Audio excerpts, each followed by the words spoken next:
Hi, folks. Welcome back.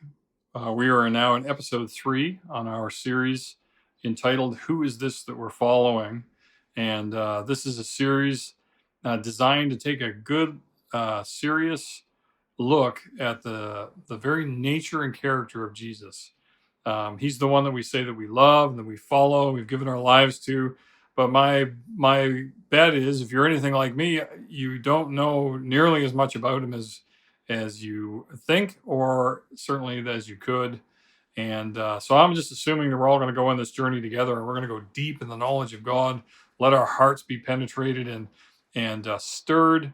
It'll change the way that we think. It'll change the way that we act. And I'm just excited to see Jesus become real in our hearts as we journey together. So we are in Colossians chapter 1, 15 to 18. This is the passage, the section we're going to look at today. It says, "For in him all things were created, things in heaven and on earth, visible and invisible, whether thrones or powers or rulers or authorities, all things have been created through him and for him. He's before all things, and in him all things hold together." Now, if you were to ask a Jew in first century Israel, even in the time of Jesus, if you were to walk up to a Jew and say, "Tell me what your God is like," almost for sure, one of the responses is going to be, "Well, my God, the one I serve, is the creator." And by answering that way, of course, that's accurate. We know scripturally. But what they're saying when they say he's the creator is God is the one responsible for all this, is therefore the one who is over all of this. To be the creator is to be the one who is supreme over all the other gods. And there's a whole pantheon of gods in that day that people were worshiping in other nations. And the answer to the question in the Jewish mind was, well, there's only one, and he's the greatest one. He created everything. And that's true. That's an accurate portrayal of who God is. When we think about the biblical account of creation, we can see God in it in the sense of his hand moving and the activity of what he did.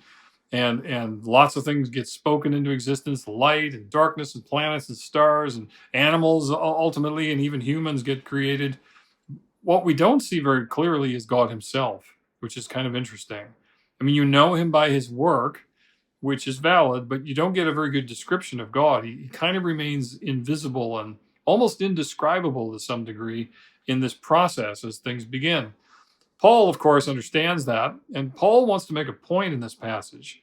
The one that you know in the Old Testament, the God you've been serving up to this point in your life, who you've connected to creation and the many other miraculous things, is this same man that's standing in front of you right now.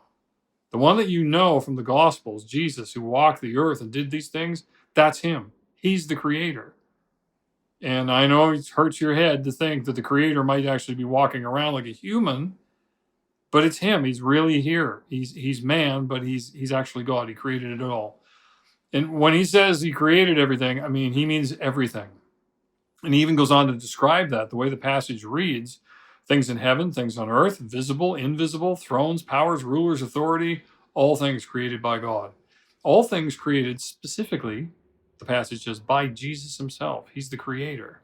And that means stars and planets and galaxies right out to the very edge of the universe in which we live in. It means thrones and powers and rulers and authorities, not prime ministers and kings and presidents on the earth. He's talking about in the spirit realm, in the unseen realm. He's talking about demonic powers and divine beings that we know very little about. He's talking about the heavenly courts and what's going on in his very presence inside of heaven, which we can't see and understand. He's talking about the good guys and the bad guys. He's talking about the presence of the kingdom of God advancing, and all that you know and all that you don't know, he's responsible for all of it. He's created it all. He spoke it into existence. The man who walked on the roads of Israel spoke it into existence, and here it is. Jesus did amazing miracles, and he did great teachings and encouraged the people, but by normal human standards, even the biggest of the miracles that we saw in the Gospels is small when you compare to speaking the worlds into existence, and he's responsible for that. So when you see him in action and he's forgiving the sins of the woman caught in adultery, or he's healing the blind man who's been blind since birth, it's easy to think of himself is more powerful than you or more me or anybody else that we know, but it still kind of feels in our minds like he's essentially like us, because the picture you see of Jesus in the Gospels is he's human in his nature. And that's true, he is human. Unfortunately, it might lead you to think of him as maybe a little bit more like superhero type figure, that he's kind of like us, except better, and he's got more power than us, but he's still kind of like us.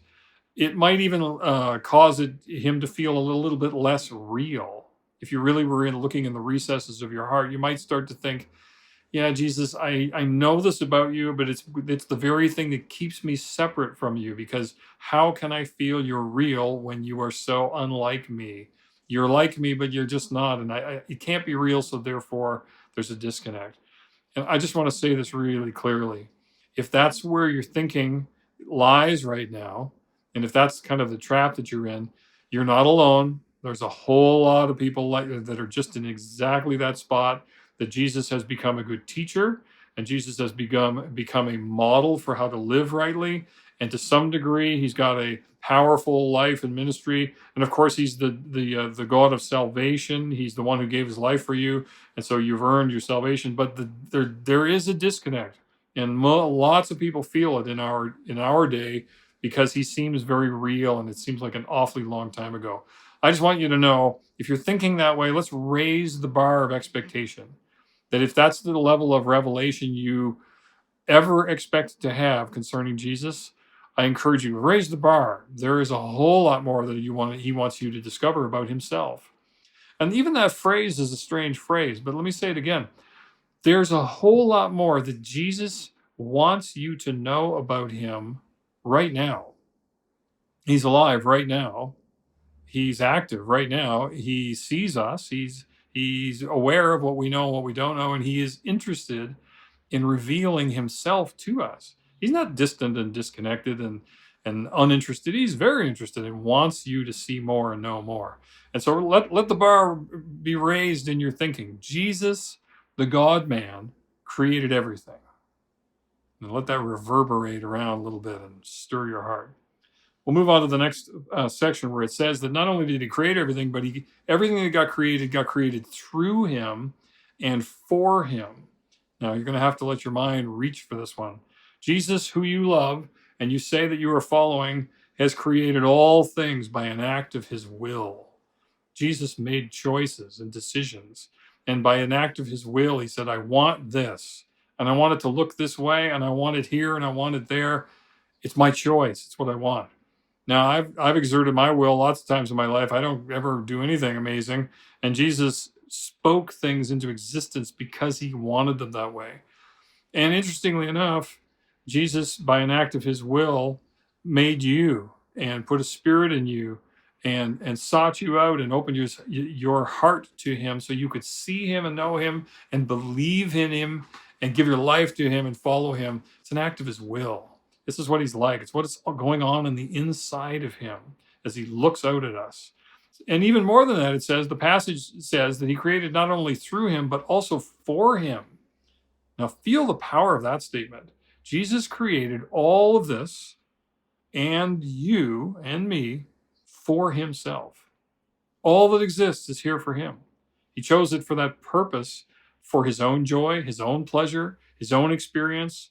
Jesus knows what he wants, and by an exertion of his will, speaks it into existence so that he can have joy in it, and for purposes that are reserved for him alone, because he knows what he wants.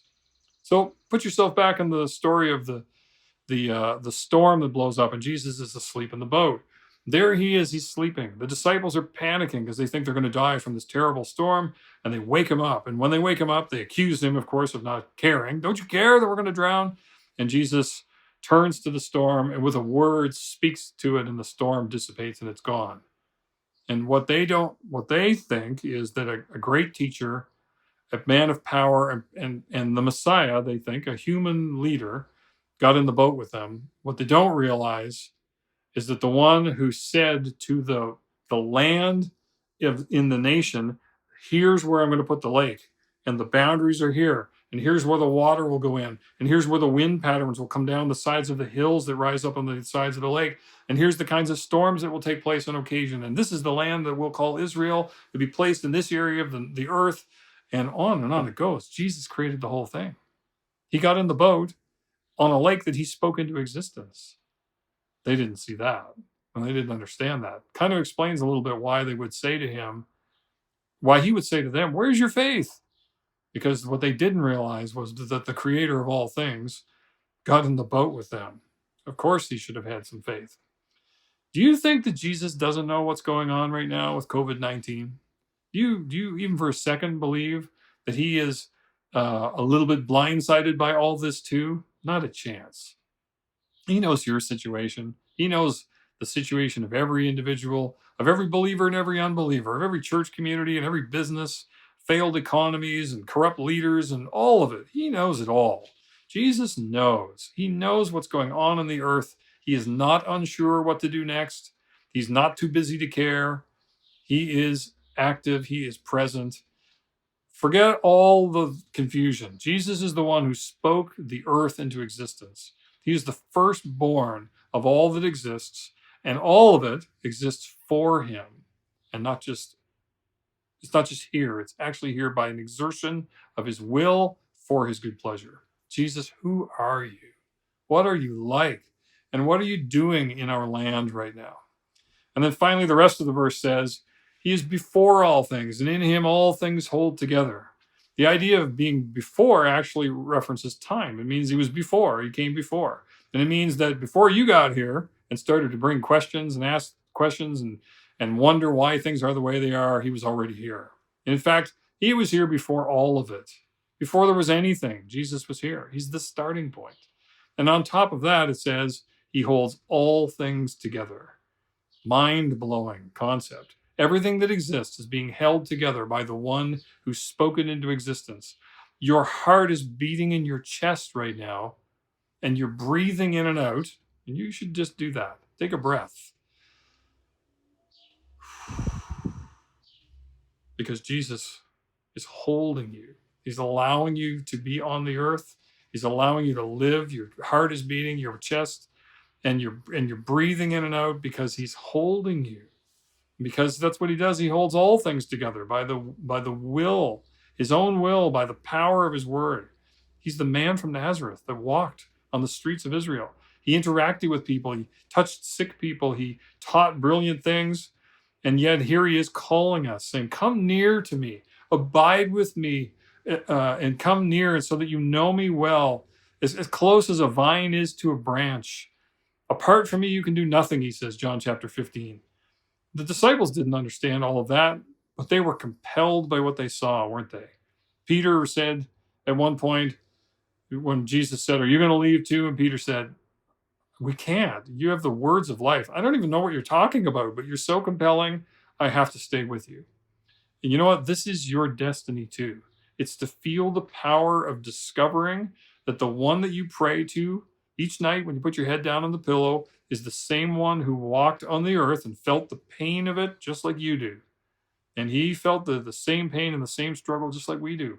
Misunderstanding, overlooked, sick at times, the struggles with other people. He saw it. He was around it. He experienced much of it in his own body. And at the same time, this is the one who spoke it all into existence and made it for his pleasure and for his purpose.